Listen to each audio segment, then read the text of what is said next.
हेबनी आउ आउटसोर्सिंग निजुक्ति सरकार कले बड़ घोषणा। आउटसोर्सिंग कर्मचारी मान सरकार एवं कले गोटे बड़ घोषणा।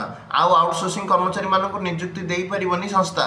ओडिशार आउटसोर्सिंग उच्छेद एवं आउटसोर्सिंग कर्मचारी मानकर स्थायी निजुक्ति को लेकिन एवं आसगला खुशीर खबर। तेज आउटसोर्सिंग कर्मचारी मान कौन रही बड़ खबरटी जानापी भिडियोटी को शेष पर्यंत जमीते देखु। राज्य में एणिकी ठिका संस्था व आउटसोर्सिंग जरिया सीधा सड़क नुआ निजुक्ति सीधा सड़क दिज्व ना।